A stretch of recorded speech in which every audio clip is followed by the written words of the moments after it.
سلام دوستان، با هم جلسه 64 آشنایی با تاریخ فلسفه رو آغاز میکنیم.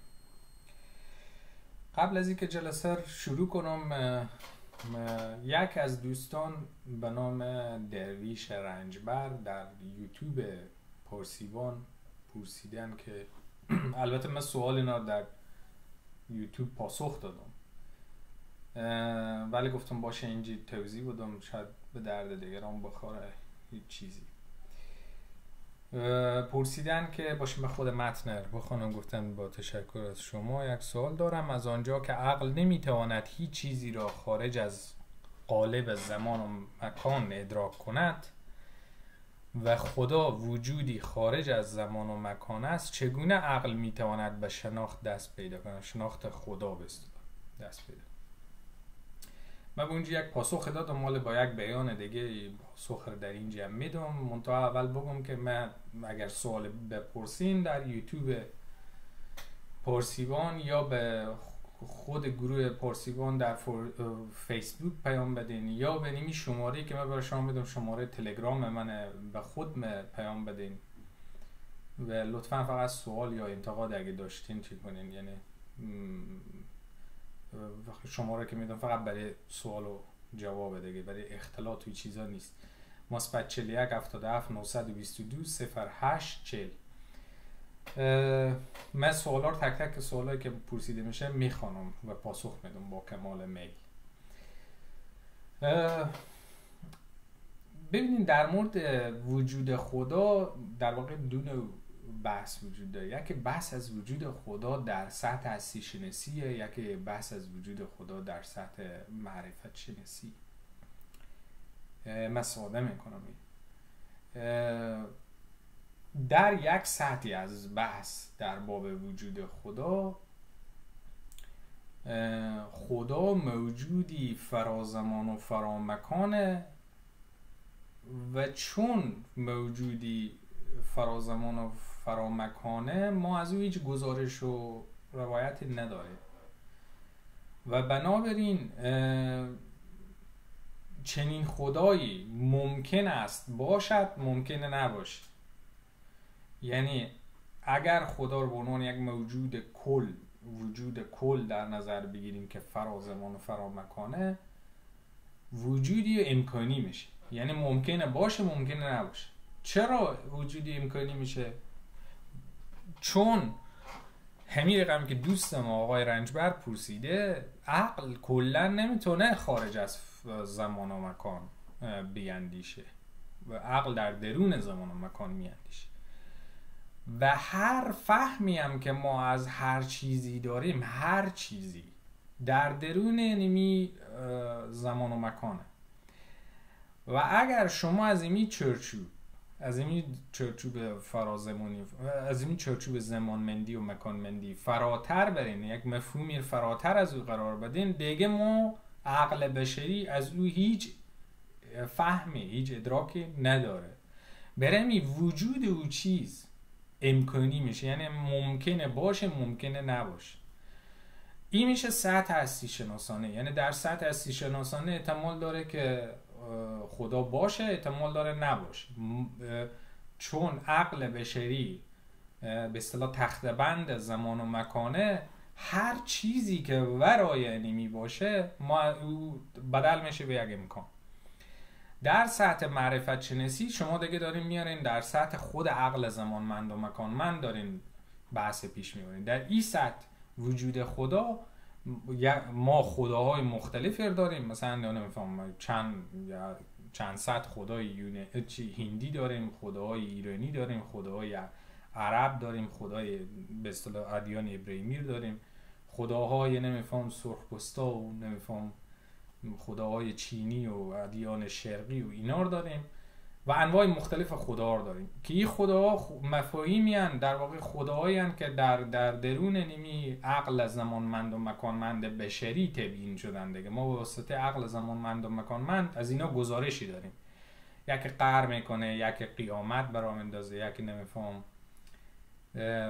هبوط میکنه نمیفهم به شکل فیل، یکی دیگه نمیفهم کشتی میگیره با پیامبر، خب یکی خوشسلی برام اندازه. خلاصه ما بر پایه اینمی عقل زمانمند و مکانمند در واقع یک خدای معرفت شناسانه داریم، خدایی که بر پایه ذیل معرفت شناسی میتونیم او رو بشناسیم یا میتونیم او رو نقد کنیم، رد کنیم یا بپذیریم. ایران بنابراین میشه چنین پاسخ داد به این سوال که بله عقل بشر صغیره و زمانمند و مکانمنده و عقلیه که به اصطلاح تخته بند نیمی زمان و مکانه، منتها تمام فهم و دانشی هم که داره مبتنی بر نیمی عقل زمانمند و مکانمند، چیزی فراتر از اون نیست.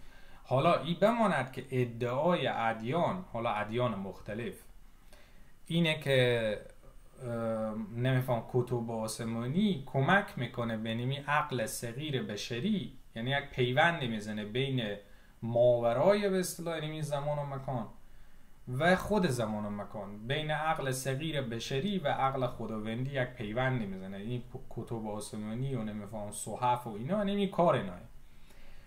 این ادعایی که ادیان میکنن، منتها خب هر ادعایی که ادیان میکنن که به این معنا نیست که حتما باید رو بپذیریم یا درسته.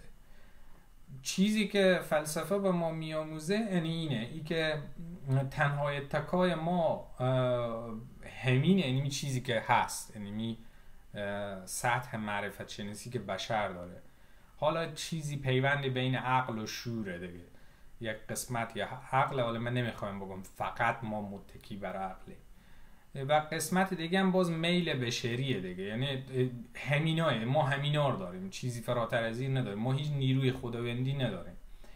بعد این ادعاهایی هم که ادیان میکنن ادعایه، یعنی یک ادعاهایی که وجود داره، مثلا باید ثابت کنن که متونی که اینا میگن خداوندیه واقعا خداوندیه، یعنی بر پای دستور زبان بشری، زبانهایی که بشر اونا رو چی کرده، اختراع کرده، و قاعده و اصول و بیان زبان بشری اینا متکی بر این نیست، یعنی نشانه‌های الهی در اونا وجود داره که خب بیشتر از اینا هم ثابت شده که نه، خود اینمی کتب هم تاریخی هن، مربوطن به یک دوری از تاریخ، و اتفاقا خیلی هم گرفتار رویدادهای همون دوره خوب بودن، گرفتار نمو رویدادهای تاریخی نمو دوره بودن، و بیشتر احکام اینا امروز مثلا کاربرد نداره و یعنی ارزشی نداره، یعنی این رقمه.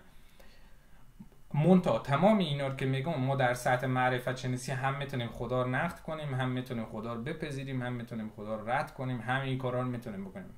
اما اگر یکی بیای بگه که نه من از یک خدای گپ میزنم که اصلا به فهم تو در نمیاره، یعنی به عقل بشری گنجایش فهم از اون نداره، چنین موجودی که به فهم صغیر بشری در نمیایه، او در سطح هستی شناسی حالت امکانی میگیره، یعنی ممکنه باشه ممکنه نباشه، ممکنه هم میلیاردها خدا در ورای نیمی زمان و مکان ما و ورای نیمی فهم ما وجود داشته باشه، ممکنه میلیاردها شیطان و نمیفهم هر موجود دیگه که ما حتی از او اسمی برای اون نداریم، ممکنه باشه ممکنه نباشه، ما از اون هیچ درک و فهمی نداریم، یعنی اون نمیتونه مشکل ما رو حل کنه، اون خدا، او حتی نمیتونه کمک کنه به معرفت شناسی. بنابراین پس این دو سطح وجود داره در باب وجود خدا و ایران در برابر در مورد آتیستا بگم که اگر اینا بعضی از اینا بی باور باشه که او خدایی که ورای زمان و مکانه، بنابراین چون ما اون نمیتونیم بفهمیم وجود نداره، این هم اشتباهه، یعنی ما نمیتونیم به قطعیت بگیم وجود داره، نمیتونیم به قطعیت بگیم وجود نداره. چرا؟ چون اساساً از او گزارشی نداریم، ما فقط از خدایی که در سطح معرفت شناسی میتونیم بشناسیم، به فهم ما در میایه، از او گزارش داریم. ما از او خدایی که ورای زمان و مکانه هیچ گزارشی نداریم، بنابراین عدم میرم ما نمیتونیم با قطعیت بگیم وجود نداره.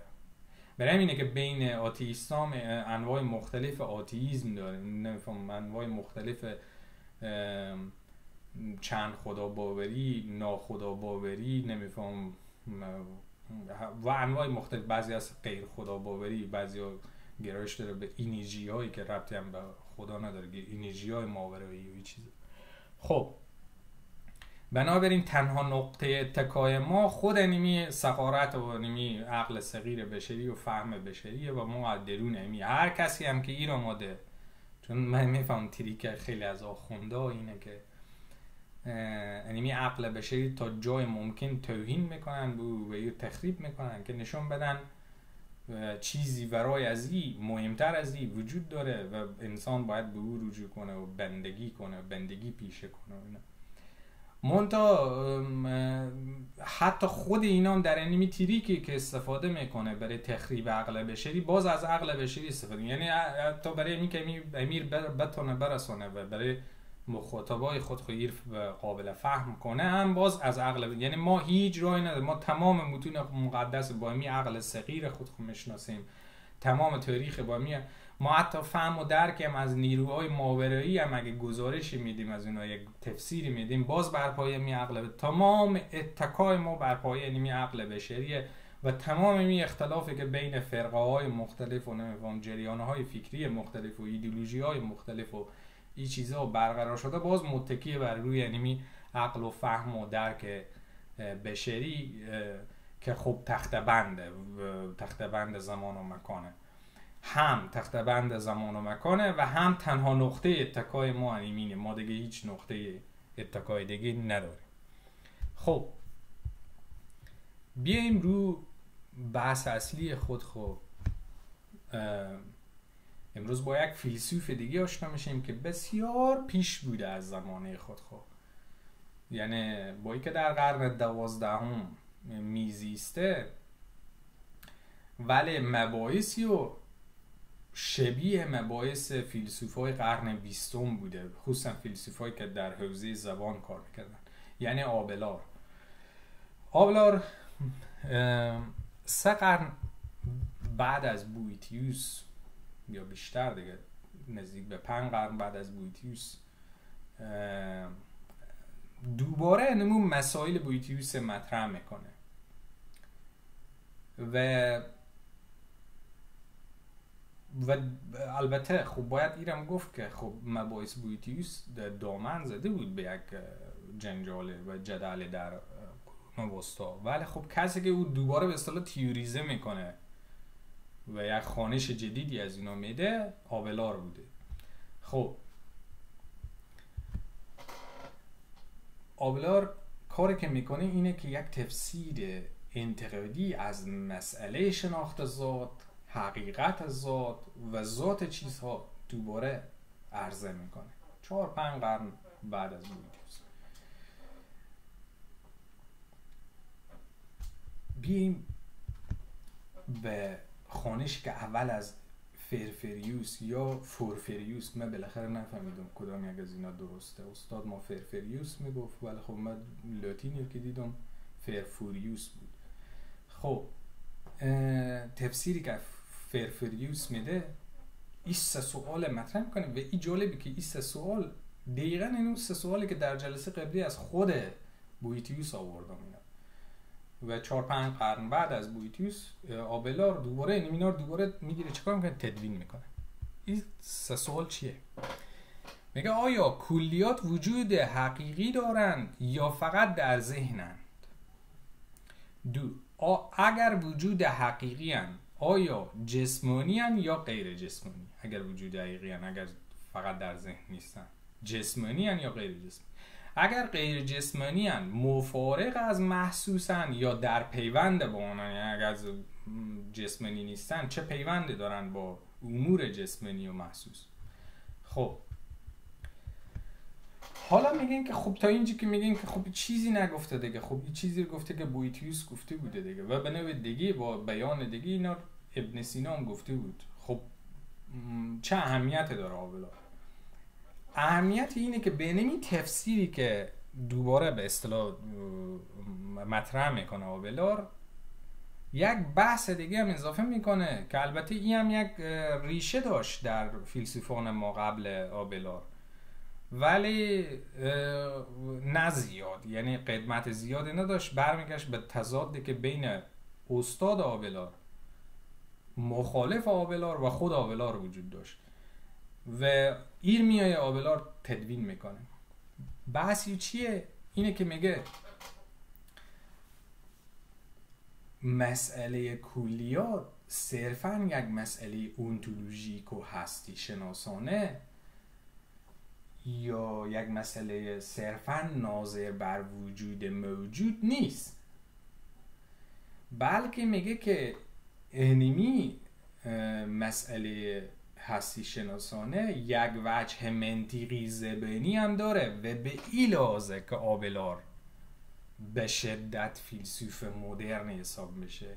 البته حتی یک قرن بعد از آبلار هم به خاطر رابطه مخفیانه که با شاگرد خود مثل هلونیز بود چی بود با شاگرد خود داشت و بعدم گرفتن آلت تناسلی از این بریدن که یه خود چون پدر کلیسا حق نداره رابطه جنسی داشته باشه، او هم با شاگرد خود، او هم کسی که برای آموزهای دینی رو درس میداده با او رابطه داشته و عاشقی بوده. از او فکر کنم فیلم هم ساختن. حالا دیگه او زندگی شخصی خود شما میتونین برین ببینید. خلاصی قطع عضو میکنن، آلت جنسی زیر قطع میکنن و خلاصه داستان داشته خودیو. یک قرن بعد از آبلار به عنوان به اصطلاح و اولین روشنفکر به اصطلاح جهان هم به نوعی شناخته میشد، یعنی به عنوان یک فیلسوف روشنفکر به شدت مدرن شناخته میشد. اما خب اینا مباحث اینا برمیگشت به زندگی شخصی ازی و بعد رابطه عاشقانه که با شاگرد خود داشت و اینا خب به ما اهمیت نداره چون مربوط نمیشه به حوزه فکر. او چیزی که آبلار را تبدیل کرد به یک متفکر مدرن با این که مربوط بود به قرون وسطا ولی در واقع مباحثی و مربوط به جهان مدرن و به فلسفه بعد از دکارت ای بود که جز اولین آدمایی بود که بحث زبان را اصلا مطرح کرد. گفت که خب حالا تو ما بحث کلیات میکنیم، چون کلیات جسمانی هن، غیر جسمانی هن، نمیفهم محسوس هن، غیر محسوس هن، چه ارتباطی با امور جسمانی دارن، این گپار میزنیم. ولی اصلا در مورد همین نمیپرسیم که همی کلیات شاید شکل و شمایل اصلا شاکلی زبانی یعنی منطق زبانی در پس پشت خود داشته باشن و اصلا چرا ما از این زاویه هیچ وقت نگاه نمی کنیم به اینا که اصلا ما بر پایه یک منطق زبانیه که داریم جهان میشناسیم. خب اینا خیلی چی بود دیگه، به اصطلاح پیشرو بود. خب این به این معنا که اصلا این منطق زبانی شاید مفاهیم ما رو میسازه و دستگاه مفهومی ما رو میسازه که بعد به اساس این دستگاه مفهومی ما میتونیم جهان بشناسیم. یعنی یاد شما باشه نزدیک به نمیفهم 800 سال قبل از هایدگر آبلار میگفت که زبان خانه وجود است، یعنی اصلا مسئله وجود ما بر پای زبان میشه بفهمیم. یا اصلا ایت هم نگه، ایت میگه چرا ما هیچ وقت نپرسیدیم که خودمی وجود ما بر پای مفاهیم میفهمیم و خود مفاهیم که زبانن چوب زبانی هن، چرا پس مسئله نمیبریم به سر جای اصلی و یعنی بر روی خود پرسش از زبان، چرا ما آوردیم روی وجود یا حتی پیشتر از بر روی مفهوم، ولی هیچ وقت از این نمیپرسیم که خودمی مفهوم هم که یک چرچوب زبانی داره، یعنی بر پای چی میگن منطق زبانی، یعنی این مفاهیم ایجاد شده، چرا از اینا هیچ وقت نمیپرسیم؟ خب از این لحاظ خیلی پیشرو بوده. خب بالا به این قسمت هم بند نمیمانه. آبلار چی میگه؟ میگه که ما با مفهوم که حالا منطق زبانی در درون خود داره چی چیزی رو میتونیم بفهمیم؟ این پرسشه. البته این پرسش برای هایدگر دیگه معنی نداشت، یعنی به هایدگر اصلا این پرسش غلط میدونست، ولی خب در زمان آبلار این مطرح کرد که چه چیزی ما میتونیم بفهمیم به واسطه مفهوم.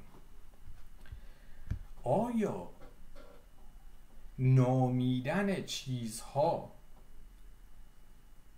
واجد یک دلالت معنا داره که این دلالت معنادار میتونه حتی ربطی به وجود حقیقی چیزها در بیرون نداشته باشه؟ آیا چنینه؟ یعنی ما یک چیزهای نام مینهیم، اونا معنادارند، ولی این نام نهادن ما و معنادار شدن آنها، آن چیزها، متضمن وجود آن چیزها در بیرون نیست. یعنی ربطی به این نداره که حتما اونا در بیرون باشن. مثلا فکر کنید خود مفهوم خدا، ما یک چیزی، یک مفهومی مثل خدا رو خلق میکنیم، در مورد گپ میزنیم، اوصافی به او میدیم، معنادار میشه معنای خدا. مثلا کلمه خدا مثل کلمه مثلا think نیست، مثلا think هیچ معنی نمیده مثلا به فارسی، ولی خدا کلمه معناداره. ولی این متضمن وجود حقیقی امو چیز در بیرون نیست. یعنی ما میتونیم سالها در مورد یک مفهومی مثل خدا گپ بزنیم بدونی که اصلا کار داشته باشیم به این که واقعا در بیرونه اصلا موجودی به نام خدا هست یا نه، یا جن یا شیطان یا هر چیز دیگه. کم چیز جان، خیلی چیزا ما نام گذاشتیم و تضمینی ندارن او چیزهایی که ما نام گذاشتیم که واقعا در بیرون باشن. خیلی از چیزهای اساطیری. و این مسئله آبلار بود. و میبینیم که چقدر بحث امروزی نسبت به یک متفکر قرون وسطی قرن 12 و میبینیم چقدر احمقانه کسایی که میخندن به فلسفه قرون وسطا، میخندن به فلسفه اسلامی، با تحقیر و تمسخر نگاه میکنن به متفکرای قرون وسطا. حال کم کم با ما که پیش آمده باشیم میفهمیم که چقدر احمقانه این نگاه که فقط بر پایه ایمان و بی ایمانی فیلسوفه میرن مطالعه میکنن. مثلا فیلسوفی که ایمان داره نمیخونن یا میخندن برای و کارایو. خب به اینجی بود که استاد ما میگفت که آبلار کاری که میکنه تفسیری یا تقریر جدیدی از مقولات ارسطویی هم میده.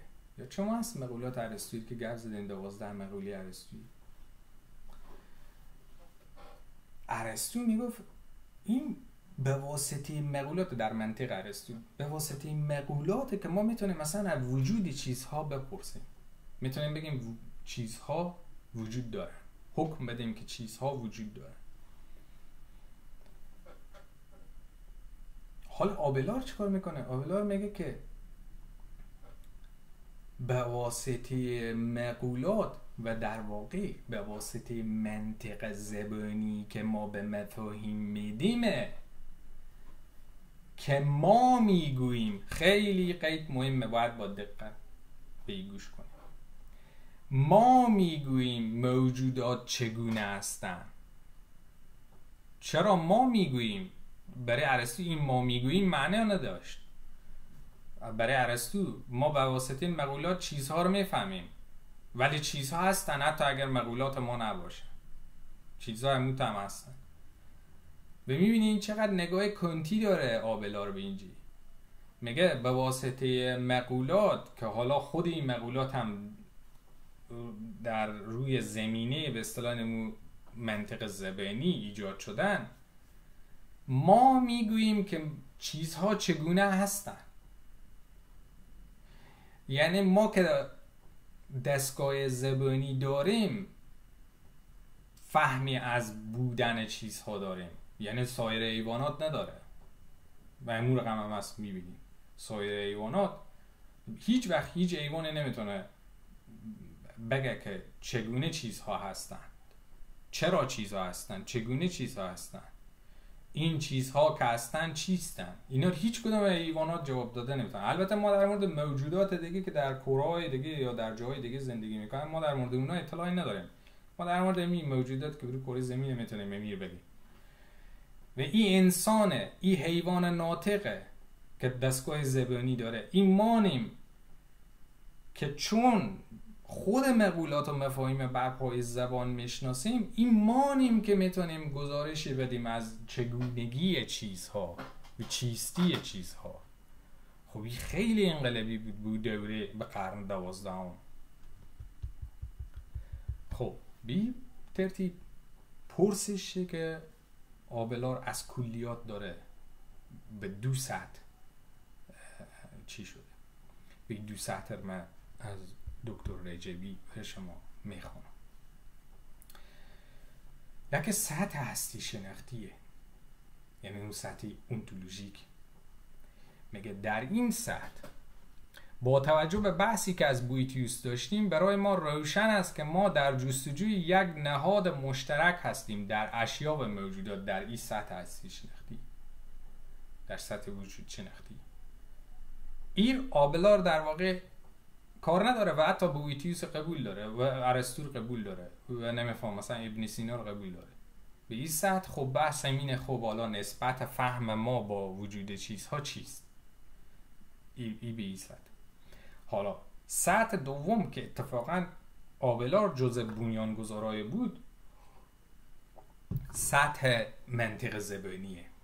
میگه در این سطح میپرسیم که این مفاهیم کلی، خب قبلا در مورد کلیات پنجگانه در جلسات قبلی گپ زدیم، این مفاهیم کلی چه دلالت و چه منطق زبانی دارن؟ اصلا پرسش ما یک پرسش زبانیه. ما پرسش زبانی رو داریم مطرح میکنیم در برابر تاریخ تفکری که مبتنی بود بر وجود چیزها. منقال قراره ما با آبلار قراره وجود چیزها رو هم بر پای منطق زبانی بشناسیم. این سطحیه که آبلار مطرح میکنه.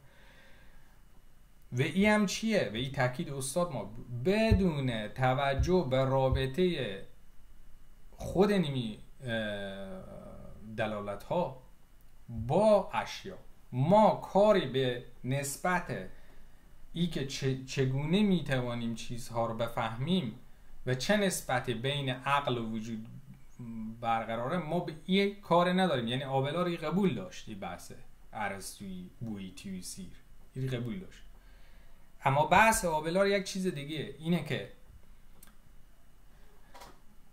دلالت و منطق زبانی، یعنی میفهمیدن چیه اصلا، یعنی اصلا زبان چطور کار میده در یعنی میفهمیدن جهان، زبان چه نقشه داره در تحلیل وجود. پس از 2 سطح داریم گپ میزنیم در بحث از کلیات. خب آبلار چیکار میکنه؟ و این کاپلستون هم توضیح داده. آبلار بری که بتونه موضوع خود توضیح بده، حمله میکنه به مخالفای بحث خود. خود 2 دقیقه وقت داریم. پس این بحثی که از گیوم شامپویی مخالف سرسخت آبلار مطرح میشه، این رو میگذارم به جلسه بعد.